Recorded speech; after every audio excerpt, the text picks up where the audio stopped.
So, yeah, we're going back to the elections, right? Yes. And this was Sadiq Khan's victory speech. Thank you from the bottom of my heart. Thank you, London. Khan killed London! Khan killed London!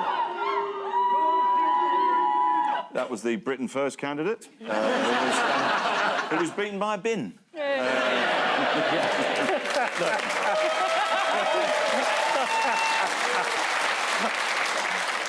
There's a lot of Count Bin-Face supporters in town.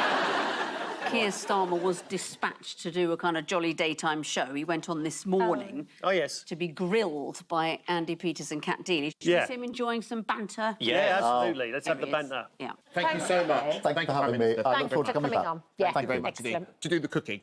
Yes. Obviously. Right.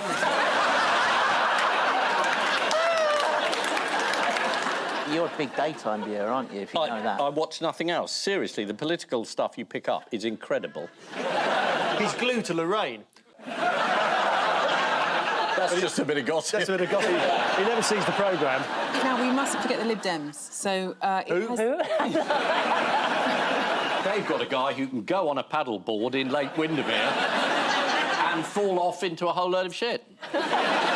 Shall we have a look at Ed Davey paddleboarding in Lake Windermere? Yes.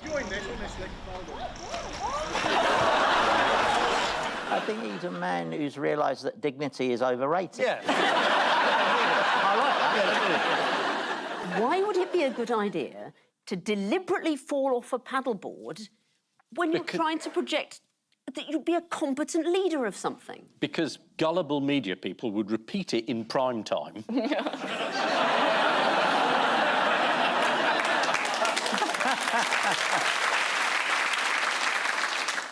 Yes. There we are. This is the American election, and mystery guest is... Hello. That's where he's been for the last 6 months. People seem to be getting depressed by this American election. Yeah. I mean, I say just enjoy it. There's not going to be another one. Just get involved. Really drink it in. absolutely. The rallies had quite contrasting styles. Let's have a look. Good morning. Please have a seat, everybody. Please have a seat.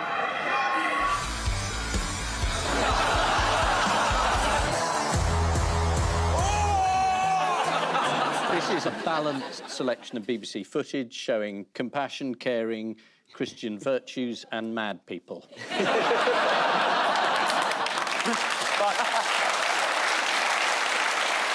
German newspaper Die Zeit best summed it up.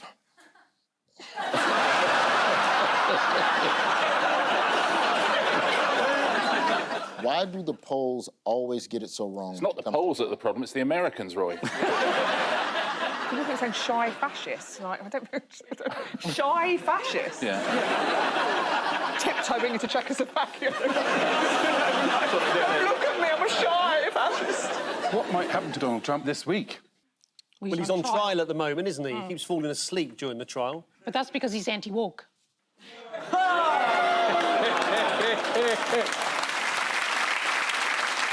Melania Trump recalled her experience of the first assassination attempt on her husband. Do we know what she did? Reloaded.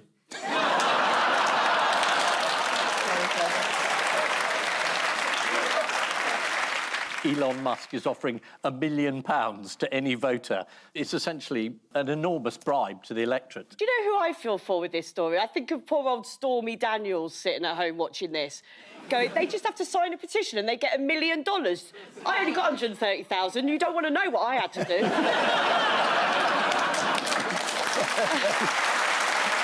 As a Democrat, I think Biden's final legacy will be that no one will ever vote for the Democrats again. Because of that? Yeah, because they say, you know, you were meant to be the honest party. You didn't let people off for no reason. You promised you wouldn't. Well, you know what kids are like. It's all nip, nip, Dad, pardon me, Dad. Pardon me, I'll fucking go on then. Your pardon, shut up. Yeah. Do you think it's because he's deaf, so whatever they say, he says, pardon? Yeah. Exactly.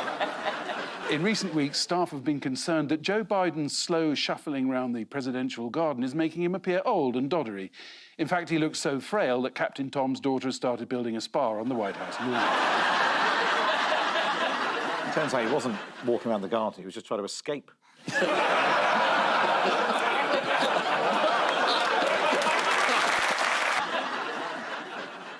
He's still not got that salute right, has he? This is Nigel Farage. What happened when he left the pub? He got attacked by a woman throwing a milkshake at him. Had it been low-alcohol beer, he would have actually disintegrated. Went to drinking Wetherspoons, and where he's fondly known as that old loony lefty.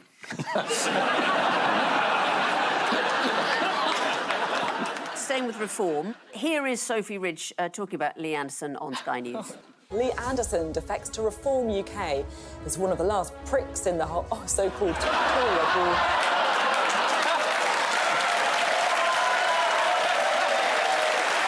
Have you ever interviewed Jeremy Hunt by any chance? I think I'd basically got TV Tourette's because I did think that was another one you might play tonight. Two figures who are significant. Jeremy Hunt, because he's a potential leadership candidate.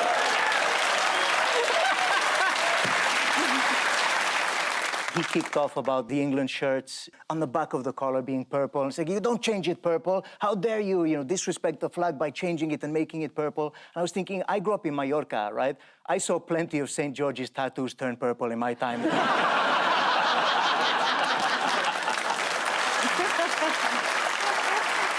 So this is Nigel Farage's 8th attempt to become an MP. As Farage left a Clacton Wetherspoons, he was drenched in banana milkshake in an incident described by local police as utterly precedented. Big Liz quiz. Liz Truss, busy plugging her book. Yeah. Fingers on buzzers, because here is the first question. What was the Queen's one piece of advice to Liz Truss? Was it pace yourself? Oh, this is absolutely right. You're on fire. Well, I just find it funny that that's the exact same advice you'd give to your unemployed alcoholic uncle at Christmas.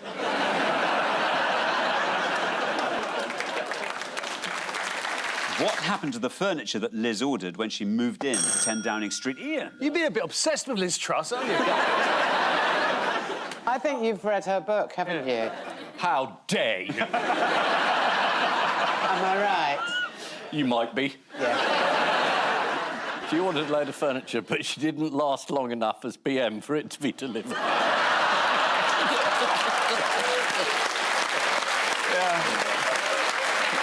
Liz Truss has made a lot of enemies, including her own handbag. Have a look at this. Wow. What's Boris Johnson been up to this week? Who cares? He'll come back, won't he? I don't think it's over for him, no. You don't think it's over? I still think Boris was one of our better Prime Ministers, yeah. I see you selected the audience, the people who don't like Boris or Conservatives, yeah. You can't just say you've selected the audience. You've got no evidence for that, no proof. It's just bollocks. This isn't GB News.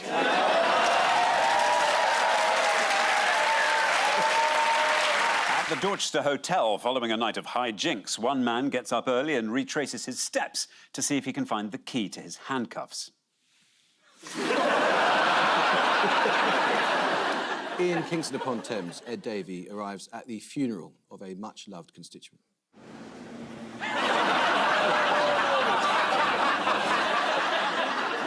And on a Labour Party away day, Rachel Reeves wins a game of political stars in their eyes with a very good impression of Ed Miliband.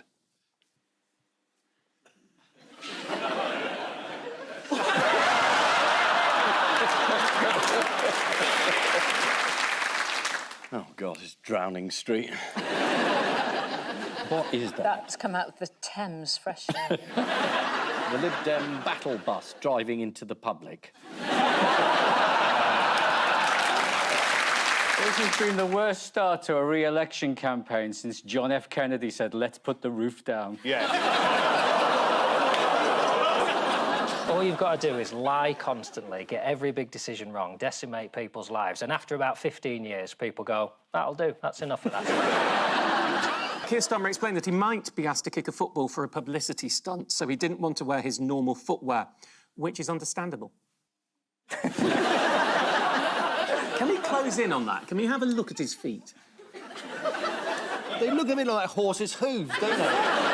He's not a centaur, is he? They've kept that quiet. Never mind Angela Rayner, half man, half horse. According to the latest Gallup poll. Gallup poll! Hey. Brilliant! Did anyone learn what Keir Starmer's dad did for a living? I think he's never mentioned it. It's kept a very tight secret. He's never said anything about that, so no one knows, actually. No, we did track down some secret footage. Really? Keir Starmer finally admitting what his dad does. Here we go. My dad was a toolmaker, so he went down the skills route. My dad was a toolmaker. My dad, by contrast, was a toolmaker. My dad was a toolmaker. My dad was a toolmaker. Has no one ever heckled him and said, well, he made you, didn't he?